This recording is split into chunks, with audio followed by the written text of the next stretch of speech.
Assalamualaikum warahmatullahi wabarakatuh. Waalaikumsalam. Innal hamdalillah wa bihi nasta'inu wa nastaghfiruh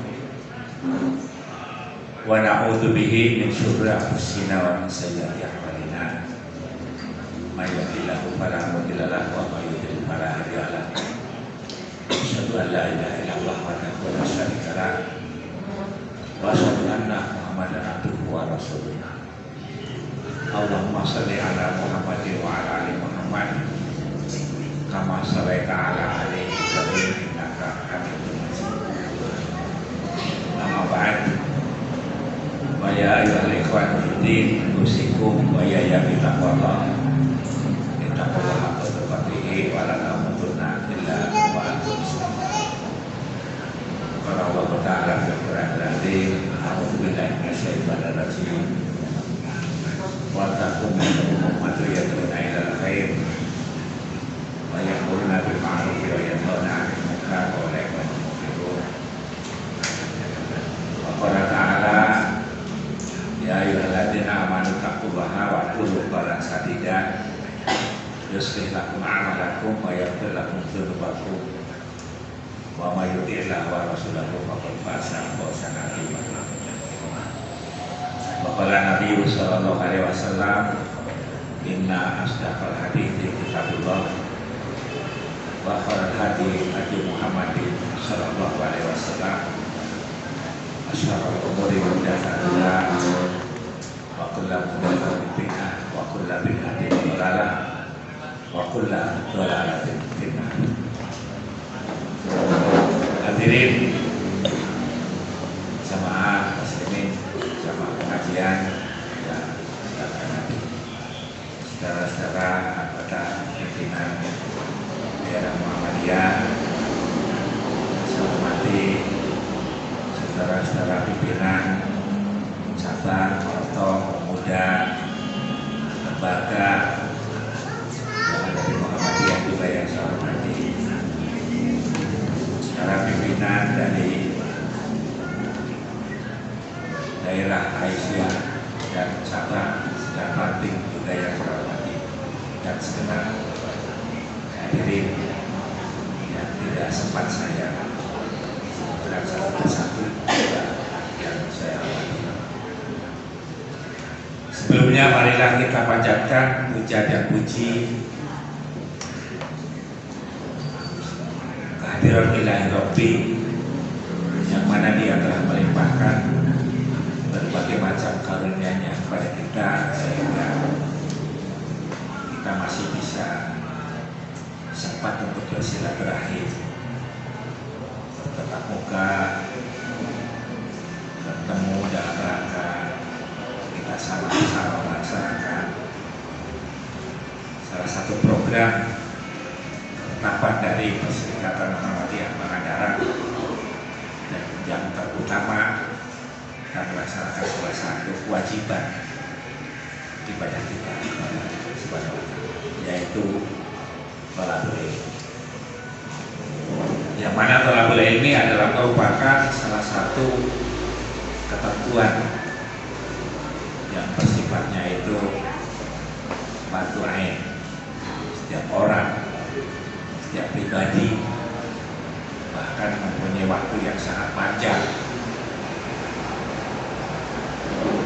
Saking panjangnya sehingga ada hadis yang menyebutkan utlubul ilma minal mahdi ila mahdi, sebagai bentuk kiasan yang menunjukkan tentang tidak terbatasannya untuk kita mencari ilmu, sehingga diperintahkan kita untuk mencari ilmu dari sejak bulean, sejak ayunan sampai dua lahir. Ini adalah sebagai bentuk kiasan tentang panjangnya waktu kesempatan kita mencari ilmu.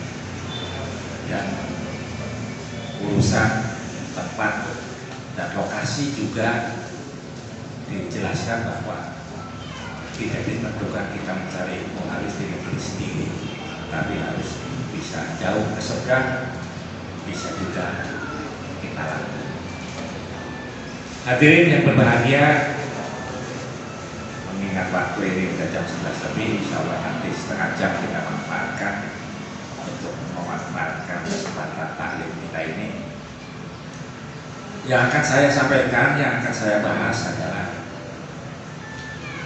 relevan dengan suasana yang sebentar lagi kita akan ketemu dengan yang disebut Idul Adha. Jadi kita akan membahas materinya tentang penyembelihan. Hadirin, kalau kita kembali ke sana tentang pengertian ibadah, kita manusia diciptakan oleh Allah untuk beribadah. Kemudian hikmah diutusnya para rasul juga untuk mendakwahkan manusia beribadah. Kita manusia dan jin diciptakan oleh Allah untuk beribadah. Kemudian para rasul diutus setiap umat ani budullah wajtani butohu, juga untuk mendakwahkan agar orang-orang beribadah kepada Allah dan menjauhi apa yang disebut tauhid. Jadi dari berbagai sisi, dari berbagai sudut, dari berbagai keterangan, ya, tentang adanya kita manusia, hikmah diciptakan manusia dan hikmah diutusnya para rasul itu sudah sejalan, sama. Para rasul diperintahkan untuk menuntun umatnya untuk beribadah. Kemudian pengertian ibadah itu apa? Pengertian ibadah itu apa? Pengertian ibadah itu ada pengertian yang sederhana, ada yang mengartikan al-khudu' wa taladul, kita merendahkan diri dan ada asal kepada siapa? Kepada Allah. Ada juga pengertian yang secara umum, ismul jami'un likulli ma yuhibbuhullahu wa yardah minal aqwali wal a'malil batinah wad dhahirah. Ibadah adalah suatu nama yang universal, jami' yang menggabung, yang merangkum, ya. Merangkum apa? Mencakup apa? Ma yuhibbuhu wa yardah, apa saja. Jadi yang perlu digarisbawahi itu, ibadah itu suatu nama yang mencakup apa saja. Apa saja apa yang yuhibbullah wa yardah, yang dicintai dan diridhoi oleh Allah.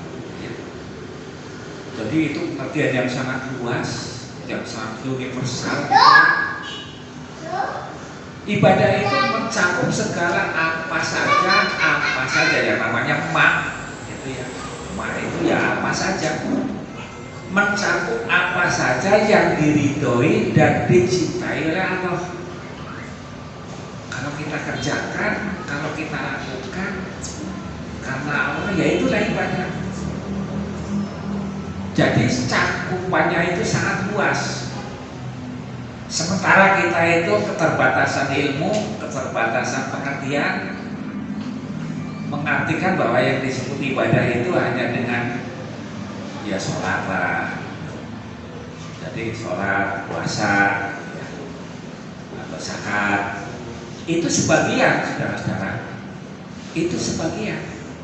Minha, ya, termasuk di antara beberapa yang tercakup di dalam ibadah itu, diantaranya itu ada sholat, ada sujud, ada ruku, ya, ada baca Quran. Ya.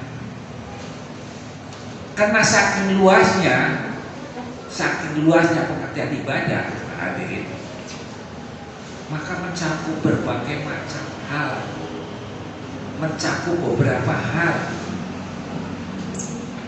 Di antaranya ada khauf itu takut bisa menjadi ibadah. Rasa takut takut pun itu bisa termasuk ibadah. Tapi kita harus tahu takut yang mana. Gitu. Takut yang mana yang menjadi ibadah itu.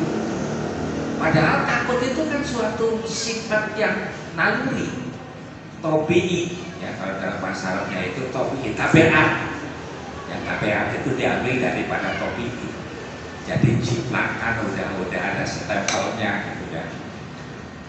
Jadi rasa takut itu sebenarnya kalau kita pikiri ya merupakan naluri, setiap orang itu punya rasa takut. Tapi oleh Allah, ya oleh syariat, itu diberi peluang, diberi kesempatan untuk supaya takut itu bisa menjadi ibadah. Itu bagaimana? Takut yang bagaimana? Makanya ada takut yang sifatnya naluri, tobi'i, dan ada takut yang sifatnya ikhtiari, ya. Ada tobi'i, ada ikhtiari. Ada rasa takut pembawaan dari sejak kita lahir tanpa diberitahu oleh orang lain. Kalau kita sudah berpikir agak nalar, itu akan muncul rasa takut dengan sendirinya tanpa ditakut-takuti. Tobi'i, ya, naluri. Seperti takut kita kepada binatang buas, takut kita kepada anjing. Gak ada yang menakut-nakut, gak kasih tahu bahwa mana guru usianya karena anjing, enggak. Tapi setelah kita dewasa, berkembang pikirannya itu kan melihat suasana kelihatannya itu hewan itu menakutkan secara tobi'i, ya kita takut. Nah, takut yang demikian itu bukan termasuk ibadah. Takut yang tidak termasuk ibadah dan takut yang tidak ada unsur pahala dan siksa. Tapi mana takut yang termasuk ibadah? Takut yang termasuk ibadah itu takut yang harus dipupuk, diberi arahan, diberi pengertian, sehingga muncullah rasa takut di dalam dirinya atas dasar kesadaran pengertian orang tersebut. Seperti takutnya kita kepada api neraka, gitu ya. Takutnya kita kepada api neraka. Orang lahir, baru lahir, karena nggak tahu kan neraka itu apa. Nah, setelah diikhtiari, diusahakan, dikasih informasi dengan cara diberi pengarahan, kesadaran muncullah bahwa api neraka itu adalah hal-hal yang sangat menakutkan. Nah, hal yang demikian itulah yang bisa menimbulkan jadi pahala. Kemudian ada hal-hal yang tidak boleh kita merasa takut, seperti kita takut kepada setan. Ya. Inna madzalikum syaitanu yukhawifu awliyahu fala takhafuhu wa khafuni. Di dalam Al-Quran itu ada ayat yang menegaskan setan-setan itu bagimu, ya, tidak perlu ditakuti.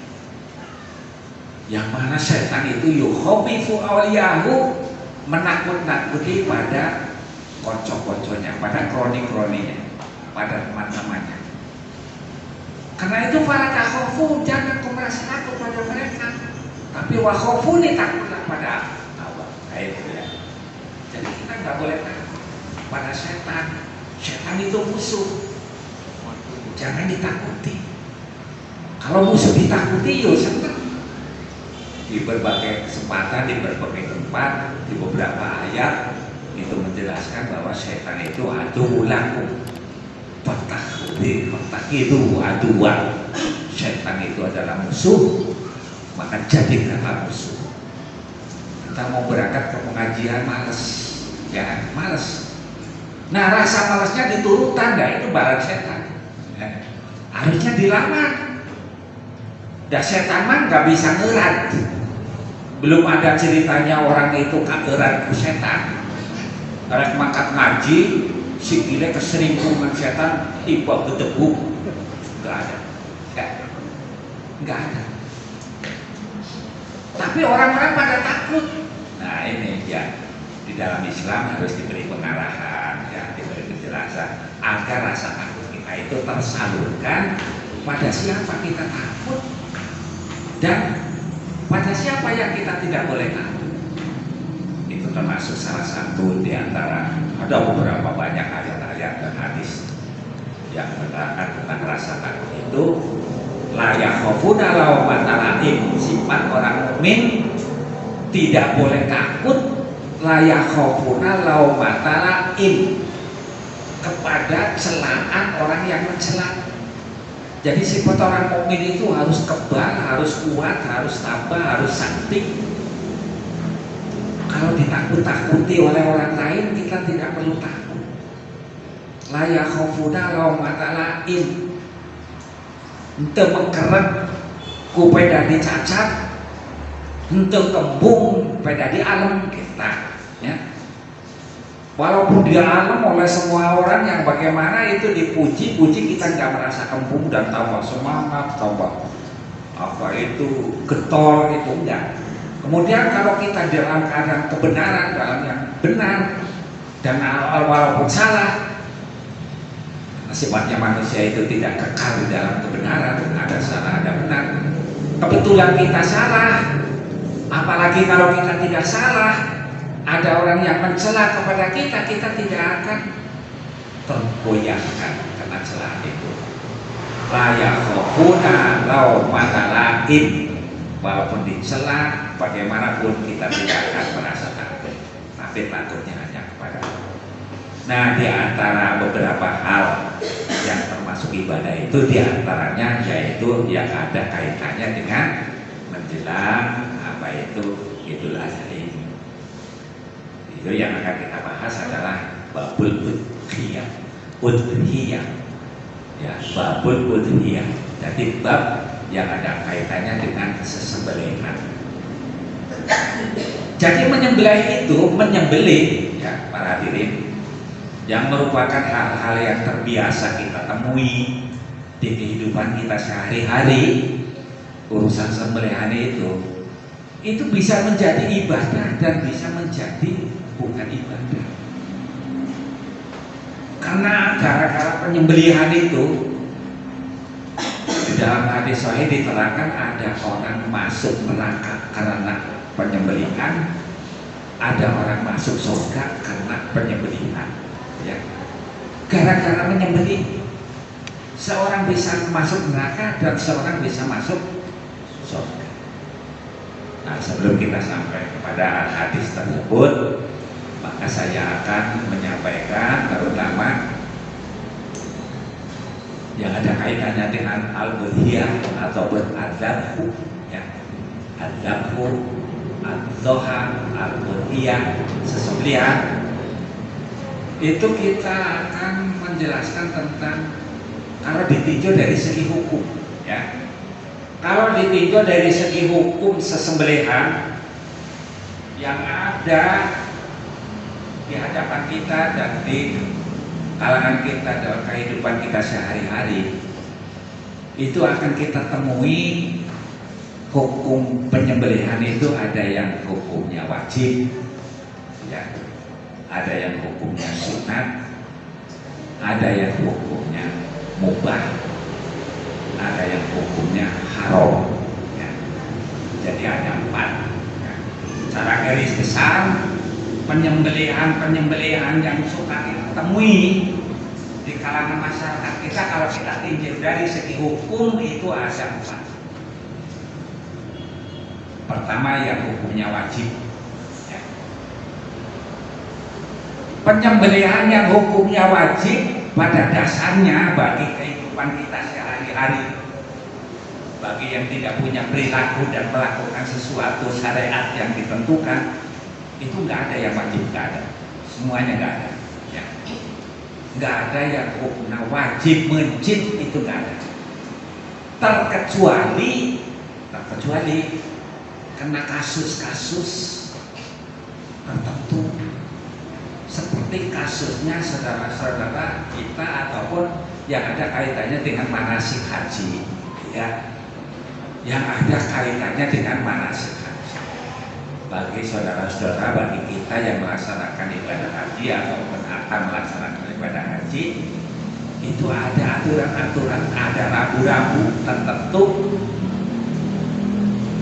Apabila dilanggar, apabila kita melakukan sesuatu teori syariat manasik tertentu, maka ada hukumnya, wajib untuk melengkapi syariat manasik itu harus menyembelih. Itu hukumnya wajib. Itu bagi yang melaksanakan ibadah haji. Bagi kita ini yang tidak sedang melaksanakan ibadah haji itu nggak ada yang hukumnya wajib. Ada sotenan kalau ada kasus tertentu yang munculnya dari kita sendiri, Apa itu maksudnya yang munculnya dari kita sendiri? Para ibu, kita suka temui dari dulu sampai sekarang ada beberapa istilah di kalangan masyarakat itu dengan berbagai macam istilah. Ada yang menggunakan istilah bahasa, omongan, kecap, kaul, nada, teriak.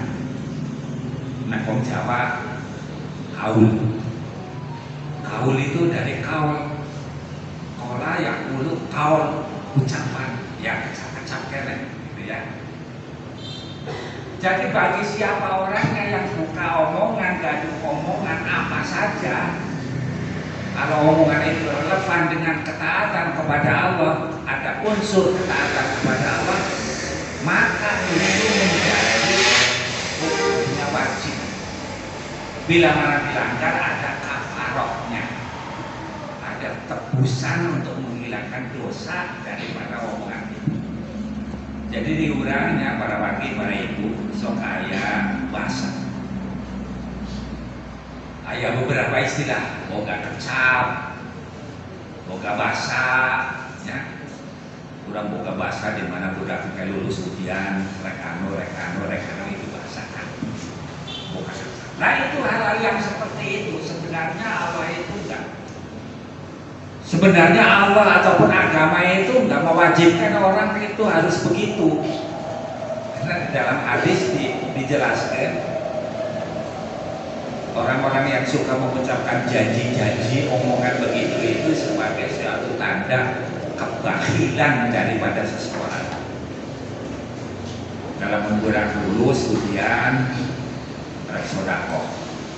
Nah, kadang dorak sodakoh pada ayat kelulusan, yaitu ada menunjukkan tanda-tanda kebahilan seseorang, atau bukan karena kebahilan tapi pengedulan, ya. Karena pengedulan seseorang nggak aktif ibadah, nggak aktif beramal. Nah makanya Allah menetapkan, syariat menetapkan apabila seseorang telah mengucapkan kata-kata gini, saya mau gini. Nah itu kecap, bahasa Arab nadar. Nah itu menjadi wajib. Kalau ada kaitannya nadar itu dengan menyembelih binatang, maka sesembelihan itulah yang wajib hukumnya. Paham Pak Ibu? Jadi wajib sotenan ulang-ulang, ku akibat perbuatan ulang. Jadi diwajibkan. Lamun omongan anak rek mencit, nah jadi kudu mencit. Tapi ayat rambu-rambuna, manazara ayati Allah apa yutimu, wa manazara ayasyahu wala yasu. Siapa orang yang bernazar, berucap, beromong, di dalamnya ada unsur ibadah, ketaatan kepada Allah, laksanakan. Tapi kalau bernazar, berkawal, berucap, yang unsurnya durhaka kepada Allah, monggo, jangan. Gitu, ya. Jadi ada ragu-ragunya untuk kudu kabeh pecah dilaksanakan. Kalau tidak dilaksanakan bakal kawalan.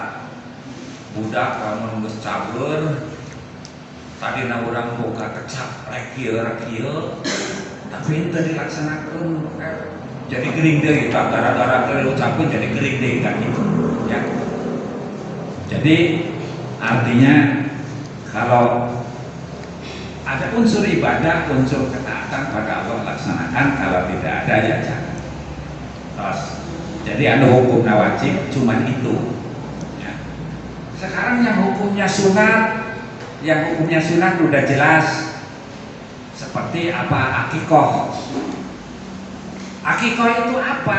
Akikoh itu binatang yang disembelih. Binatang apa? Kambing atau domba yang disembelih. Lil maulud anu aya kaitanna dengan bayi lahir. Dina dinten katujuhna ya. Dina hari yang ketujuh itu akikoh. Sesembelihan nu disembelihna kambing anu dikaitkan dengan adanya kelahiran bayi pada hari yang ketujuh.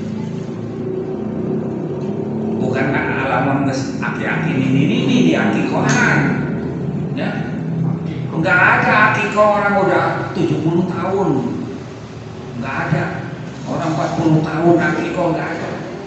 Adanya 7 hari, 6 hari juga enggak, 8 hari juga enggak, pokoknya 7 hari.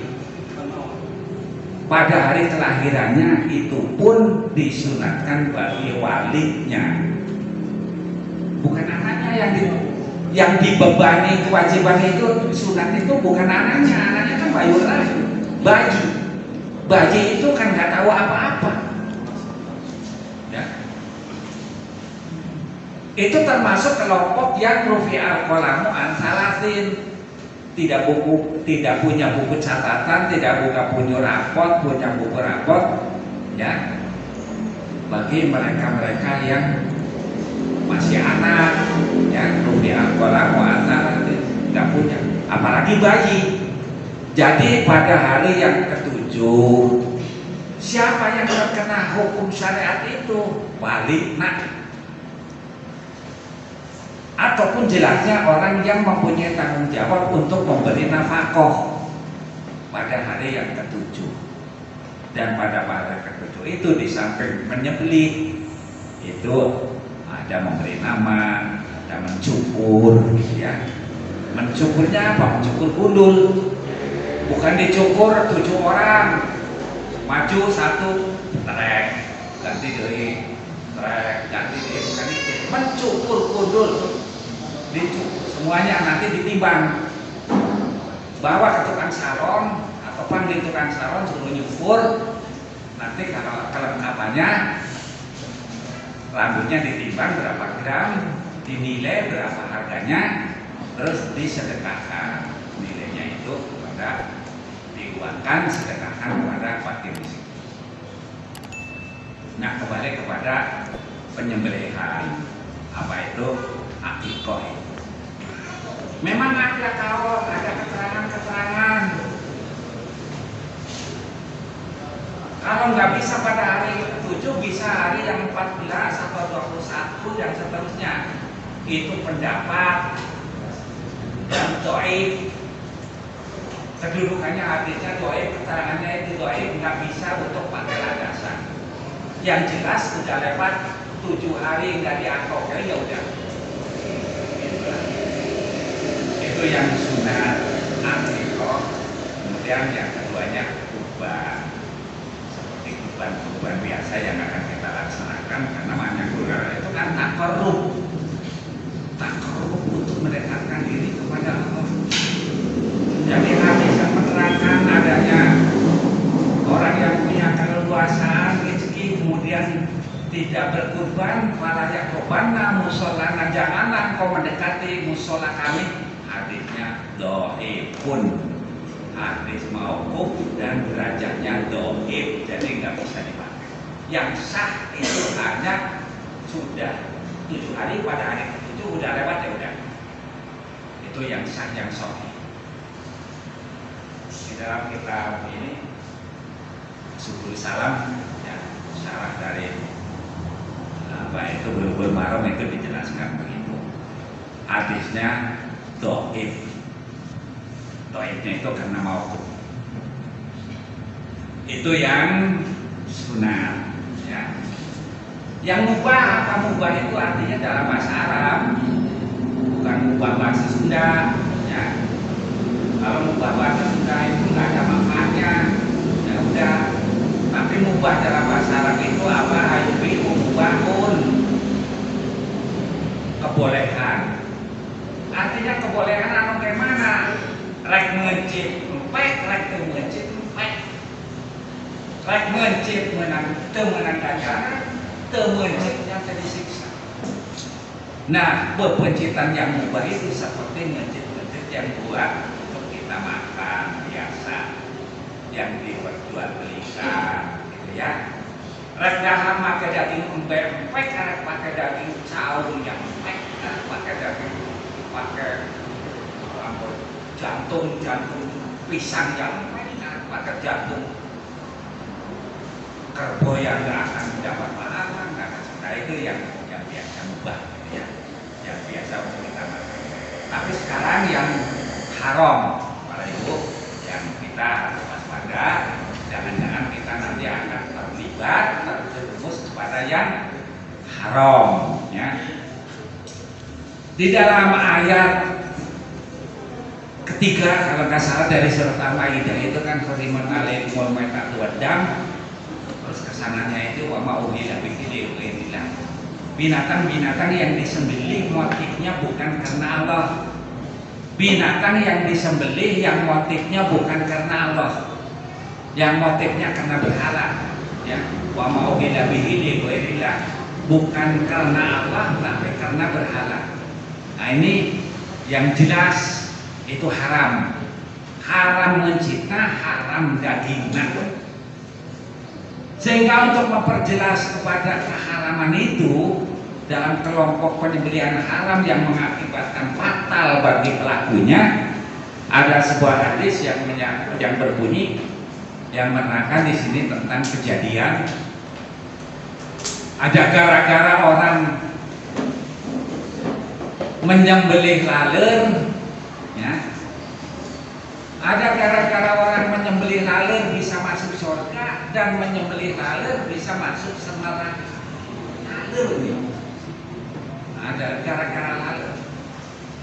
Gara-gara laler, mencit laler, seseorang masuk surga dan bisa seseorang masuk neraka. Di dalam hadisnya itu dijelaskan maka wujulani ala qaumin lahum sunamun, gitu ya. Ada dua orang sahabat, ada orang muslim lewat ke sebuah tempat, melewati sekelompok orang-orang lahum sunamun yang mereka itu punya berhala. Setiap orang yang lewat mesti harus berkurban. Setiap orang yang lewat mesti harus berkurban. Maka terjadilah di dua peristiwa orang yang bisa masuk neraka dan bisa masuk surga. Jadi ada dari dulu memang urusan keberhalaan, ya, urusan kemusyrikan itu kan dari sejak zaman dahulu kala itu memang sudah ada. Justru para nabi, para rasul itu kan diutus utamanya itu untuk memerangi kemusyrikan, untuk memerangi kemusyrikan. Dan gara-gara memerangi kemusyrikan itulah para rasul ya dimusuhi. Semua rasul itu dimusuhi gara-gara mengajak kepada Allah, menyembah Allah semata dan menghilangkan semua bentuk kemusyrikan itu. Semua motifnya sama. Nabi Ibrahim dimusuhi karena itu. Nabi Nuh juga, terutama Nabi kita, babak belur sampai ompong, sampai pecah kepalanya, ya. Sampai ompong gigi empatnya ini ambrol, ya. Gara-gara apa? Kanjeng Nabi mengajak umatnya semua bentuk sesembahan. Maka di sini dijelaskan ada dua orang melewati suatu kaum yang punya lahum sonamun, punya berhala. Lamun di urang mah Pak istilahna kalewatan di tempat anu dianggap keramat. Nah, ini kita akan bahas tentang keramat. Keramat itu apa? Keramat itu karomah dari kemuliaan. Jadi ada suatu tempat yang dianggap mulia. Bagi kita umat Islam, saudara-saudara, di dunia ini tidak ada tempat yang dianggap keramat yang mesti kita harus melakukan sesuatu hal yang berbeda kecuali 3 tempat: Masjid Mekah, Madinah, Baitul Maqdis. Jika dijelaskan di dalam hadis tadi itu, kalau kamu mau berkelana, kalau kamu mau berpelesir, kalau mau kamu berpiknik, pikniklah ke 3 tempat itu. Karena 3 tempat itu punya nilai-nilai yang luar biasa menurut Allah dibandingkan dengan tempat-tempat yang lain. Kalau ke Masjid Al-Aqsa, sholat di sana dibandingkan dengan sholat di rumah kita, kalau di rumah kita dapat 1, kalau di Masjid Al-Aqsa dapat 500 rupiah pokoknya, gitu ya. Kalau di Masjid Nabawi di kita dapat 1, di Masjid Nabawi dapat 1000. Kalau di Masjid Mekah, kalau sholat di kita sini dapat 1 rupiah, di Mekah dapat berapa? 100.000. 3 tempat inilah di dunia yang direkomendasikan oleh Allah melalui Rasulullah untuk kita ziarahi. Jadi kalau kita ziarah ke Demak, yang nggak ada apa-apanya, sama aja. Apa seperti saya ngomongnya nggak ada, karena nggak dijelaskan dalam Al-Quran bahwa Masjid Demak itu punya kelebihan. Apa di Keomas, di Depok, yang indah begitu indah, atau di Istiqlal, ya satu lah. Kalau di sini 1, di sana ya satu, sama aja. Jadi kita nggak usah melebih-lebihkan, gitu ya. Kita punya mau itu ke sini. Itu artinya keyakinan yang harus kita miliki. Tidak ada tempat keramat. Keramat itu menurut mereka, Pak, menurut mereka yang mengagung-agungkan tentang adanya bahwa ia tempat ia yang nungguan, gitu kan? Bahwa ia Saudi yang nungguan, bahwa ini ada yang menungguan. Bagi mereka yang keyakinannya masih kotor begitu, itu memang di mana-mana itu ada yang keramat sebab kita mesti kalau kita melewati itu bukan permisi kepada Allah, bukan kita mohon perlindungan kepada Allah, tapi justru kita mohon pamit permisi nyalidung boleh diganggu pada siapa yang bau rekso, ya bahasa Jawa yang bau rekso. Kalau dalam Islam tidak ada yang bau rekso dimanapun kecuali Allah, termasuk laut kidul, itu riwayatnya, termasuk laut kidul. Kenapa laut Kala tidak pernah disebut-sebut? Ya, padahal sama-sama laut. Apa di sana nggak ada yang menguasai? Kok di sini ada yang menguasai? Tiap tahun sekali dikasih kepala kerbau, gitu ya. Kata siapa? Nah itu bukan kata Islam, gitu ya. Islam itu enggak. Jadi nggak ada tempat keramat, semua sama. Kita mau melewati tempat yang dianggap angker oleh mereka, buatkan layak kiri oleh kita. Kita udah dibekali dengan belawat birofilta, belawat birofilnas, ada sudah buat sampai batil, intan batilan karena sabukok. Ada aur kalimatillah kita amat bisa dimanfaatkan bermacam-macam untuk kita melindungi kepada. Maka di sini ada peristiwa 2 orang melewati sebuah tempat yang dianggap keramat oleh mereka. Pas giliran yang pertama, Orang itu lewat, juru kuncinya, penjaganya ngomong, "Korib, ayo korban aku." Sama memang lewat korban darah. Ma'in di syai'un liu koribu. Maaf, ini nggak ada apa-apa sih buat saya korban. Lalu tembak lalu, ya. Korib walau dubaban, ayo cari lalat. Korbanlah kamu walaupun dengan lalat.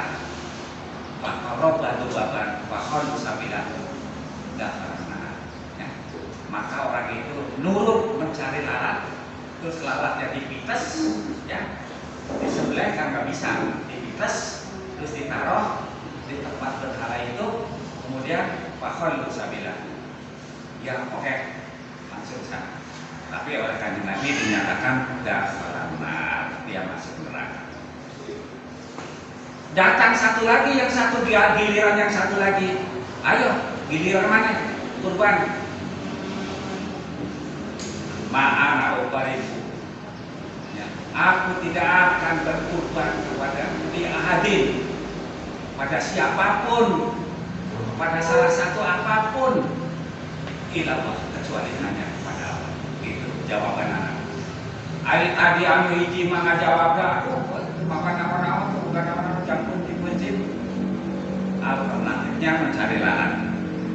Kemudian yang ini tegas, saya tidak akan berubah kepada siapapun kecuali pada Allah.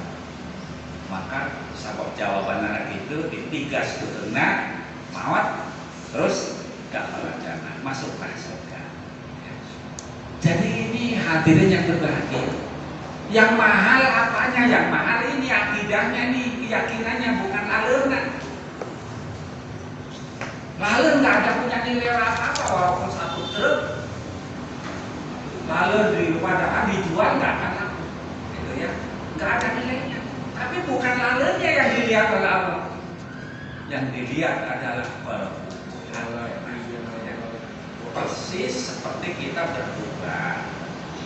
Berkurban itu yang akan sampai ke sana itu bukan kambingnya, bukan apa itu dombanya, bukan kerbaunya, bukan sapinya, tapi yang alutut takwa. Yang akan sampai ke sana itu adalah ketakwaan. Maka kita tidak perlu punya keyakinan nanti kalau kita sudah berkurban, apalagi berkali-kali kurban, nanti itu akan menjadi kendaraan untuk masuk surga, ya, akan menjama terus dipakai mawat sirotol mustaqim katanya itu, ya, pakai kendaraan nyukan dina cukan sirotol mustaqim. Nah itu jangan punya anggapan begitu, bukan kambingnya atau hina atau lama kasolkanai embek mah katanya surga kontennya embek katanya.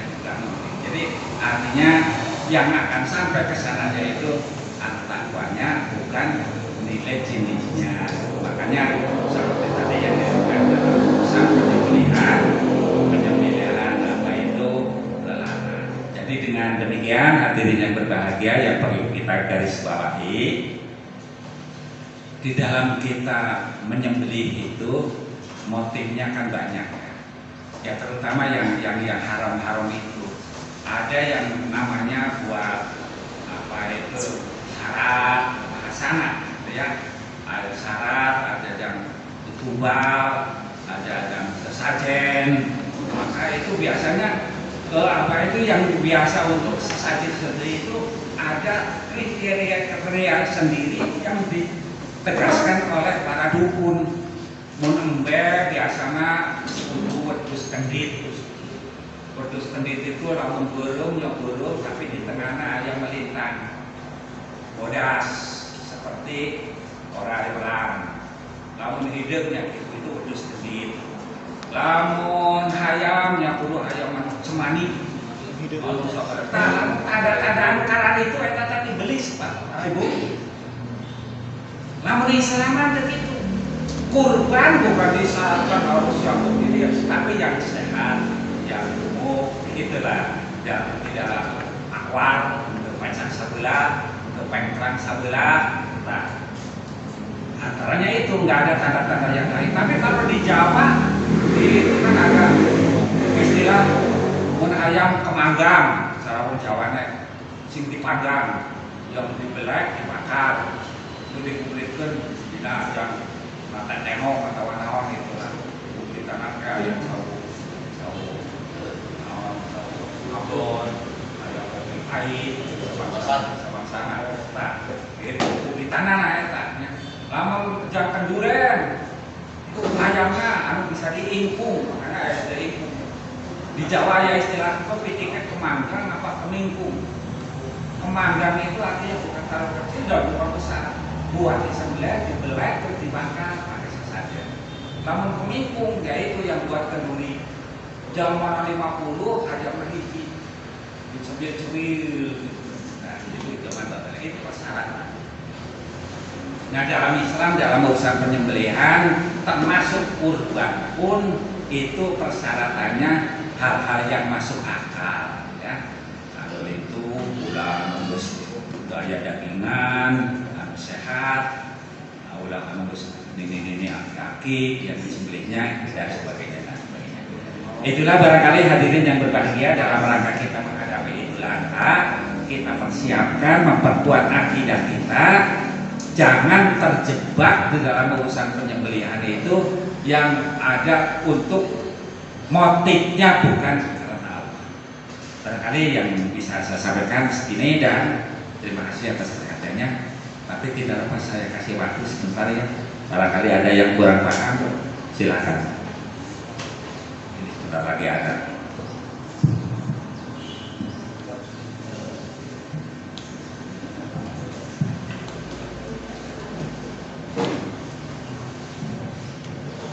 Udah nggak ada, kalau nggak ada kita jadi kita tutup dengan bacaan hamdalah dan doa kafaratul majlis. Alhamdulillahirabbil alamin, subhanakallahumma wa bihamdika asyhadu an la ilaha illa anta astaghfiruka wa atubu ilaik. Assalamualaikum.